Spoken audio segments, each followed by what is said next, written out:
നമസ്കാരം. Welcome to our channel small girl talk. തായ്ലാൻഡിൽ പോയി വന്നപ്പോൾ തൊട്ട് വിചാരിക്കും ഒരു വ്ലോഗ് ഇടാവുന്നു. സോ ഞങ്ങൾ തായ്ലാൻഡിൽ ഏകദേശം ഒരു 9 o'clock ആയപ്പോൾ എത്തി. അവിടെ നിന്ന് ഹോട്ടലിലേക്ക് ഏകദേശം ഒരു 1.5 hours യാത്ര ഉണ്ടായിരുന്നു. ഹോട്ടൽ പട്ടായയിലായിരുന്നു. ഗോൾഡൻ ബീച്ച് പട്ടായ എന്നാണ് ഹോട്ടലിൻ്റെ പേര്.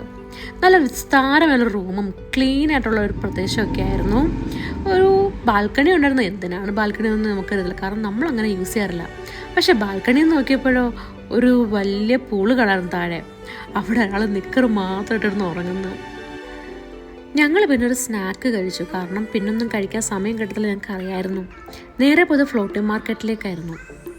അവിടെ ചെന്ന് ടിക്കറ്റ് എടുത്തു കഴിഞ്ഞാൽ നമുക്കിതുപോലൊരു ബോട്ട് കിട്ടും. ആ ബോട്ടിൽ ഞാനും രഞ്ജിത്തും ഇരുന്ന് ഒരാളിരുന്ന് ബോട്ട് തുഴയും.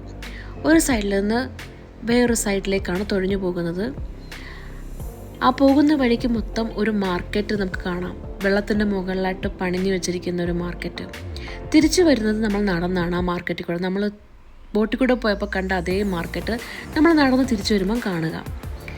വെള്ളത്തിൻ്റെ മുകളിലാണ് ഇതെല്ലാം പണിഞ്ഞിരിക്കുന്നത്. ടൂറിസ്റ്റുകൾ അട്രാക്റ്റ് ചെയ്യാൻ വേണ്ടി എന്തൊക്കെ കാര്യങ്ങളാണ് അവിടെ. ഫുഡ്, പിന്നെ പലതരം വിൽപ്പന സാധനങ്ങൾ. അവിടെ ഞങ്ങൾ നേരെ ടൈഗർ പാർക്കിലേക്ക് പോയി. അപ്പോഴത്തേനും എനിക്ക് വിശന്നിട്ടായിരുന്നു. പിന്നെ ഞങ്ങൾ റോളൊക്കെ മേടിച്ച് ടൈഗറുമായിട്ട് ഫോട്ടോസൊക്കെ എടുക്കാൻ തുടങ്ങി. രഞ്ജിത്തിൻ്റെ കൂടെ ഒരു വലിയ ടൈഗറാണ്, പക്ഷെ എൻ്റെ കൂടെ ഇച്ചിരി ചിന്ന ടൈഗറാണ്. പക്ഷെ എൻ്റെ കൂടെ നിൽക്കുന്നതുകൊണ്ട് ഇച്ചിരി വലുതായിട്ട് തോന്നുന്നുണ്ടെന്നേ ഉള്ളൂ. ഞാൻ പേടിച്ചാണ് ഫോട്ടോസൊക്കെ എടുത്തത്. പിന്നെ അവിടെ നേരെ സാങ്ച്വറി ഓഫ് ട്രൂത്തിലോട്ട് പോയി. അതായിരുന്നു ഒരു പ്ലേസ് ഞാൻ പോകാൻ ഒരുപാട് ആഗ്രഹിച്ചത്. കാരണം ഫോട്ടോസിലൊക്കെ കണ്ട് വളരെയധികം ഒരു എക്സൈറ്റ്മെൻ്റ് ആയിരുന്നു എനിക്കത് കാണണമെന്നുള്ളത്. അവിടെ ചെന്നപ്പോൾ ഈ വീഡിയോ കാണുന്ന പോലെ അത്ര ചെറുതല്ല, നല്ല വലുതാണ്. കണ്ടല്ലേ, അതിൻ്റെ താഴത്തെ ഫസ്റ്റ് ഇതുവരെയുള്ളൂ ഞങ്ങളുടെ ഹൈറ്റ്. അത് കണ്ട് തീരാറായപ്പോഴത്തേക്കിന് ഏകദേശം ഇരുട്ട് തുടങ്ങിയിരുന്നു. മരത്തിൽ തീർത്ത കൊത്തുപണികളായിരുന്നു മൊത്തം. കണ്ണോടിക്കുമ്പോൾ സമയം പോകുന്ന അറിയത്തേയില്ല. ജനാൽവാതിൽ കൂടെ നമുക്ക് കടലിനെ കാണാം. വലിയ തിരയില്ലാത്ത കടൽ. പുറത്ത് ആളുകൾ വീണ്ടും പണി നടത്തിക്കൊണ്ടിരിക്കുന്നത് നമുക്ക് കാണാൻ കഴിയും. സത്യം പറഞ്ഞാൽ ആണുങ്ങളും പെണ്ണുങ്ങളും ഈ പണിയിലുള്ളതാണ് എന്നെ ഏറ്റവും കൂടുതൽ അത്ഭുതപ്പെടുത്തിയത്. അവിടുന്ന് പിന്നെ ഞങ്ങളൊരു മാംഗോ സ്മൂത്തിയും കുടിച്ചിട്ടാണ് ഇറങ്ങിയത്.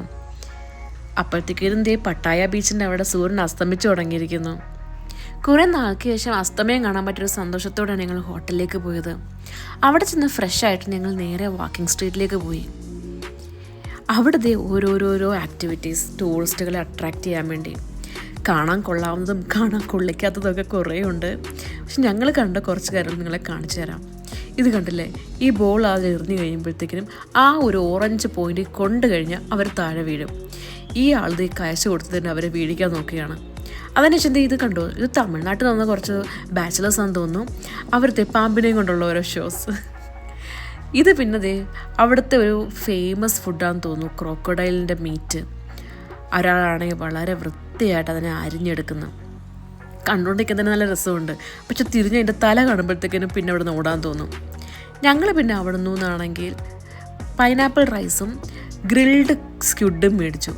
എനിക്ക് പിന്നെ എന്ത് ഫുഡായാലും ഇഷ്ടപ്പെടും. മസാലയോ ഉപ്പോ അല്ലെങ്കിൽ തോടോ ഒന്നും പൊളിക്കാതെയാണ് അവർ വേവിച്ചിരിക്കുന്നത്. പക്ഷെ എന്നാലും തോട് പൊളിച്ചതൊക്കെ അവരുടെ പ്രത്യേകതര സോസ് നമുക്ക് കഴിക്കാൻ നല്ല ടേസ്റ്റ് ഉണ്ട്. ഈ കടൽക്കരയിൽ നിന്നാണ് ഞങ്ങൾ ഭക്ഷണം കഴിച്ചത്. പിന്നെ 7-Eleven പോയി കുറേ സാൻഡ്വിച്ചും പിന്നെ സ്നാക്സും ഒക്കെ മേടിച്ചാണ് ഞങ്ങൾ റൂമിലേക്ക് വന്നത്. ഓരോന്നോരോന്ന് ട്രൈ ചെയ്തു. എനിക്ക് ഏറ്റവും ഇഷ്ടപ്പെട്ടത് ഇതാണ്. എനിക്ക് മാത്രമല്ല, രഞ്ജിത്തിനും. ഇത് മാത്രമല്ല, വേറൊരാൾ കൂട്ടും എനിക്ക് ഇഷ്ടമായി. പക്ഷെ അതിൻ്റെ വീഡിയോ എടുക്കാൻ പറ്റിയില്ല, കാരണം ആക്രാന്തത്തിൽ ഞാൻ വഴി വെച്ച് അതൊക്കെ തിന്ന്. ഇതിൻ്റെ ഇപ്പോൾ എന്തോ ഡുഫുക്കു എന്തോ ആണ്. ഒരു മോച്ച് പോലെ ഭയങ്കര ജെല്ലിയാണ്, പക്ഷെ അകത്ത് ക്രീമും ഒക്കെ ഉണ്ട്. കടിക്കുമ്പോൾ നമ്മുടെ വായി ഇങ്ങനെ ഒട്ടുന്ന പോലെ നമുക്ക് തോന്നും. പക്ഷേ നല്ല ടേസ്റ്റായിരുന്നു. കൂടുതൽ തായ്ലൻഡ് വിശേഷങ്ങൾക്കായി ചാനൽ സബ്സ്ക്രൈബ് ചെയ്യുമല്ലോ. അപ്പോൾ ഓക്കെ, ബൈ.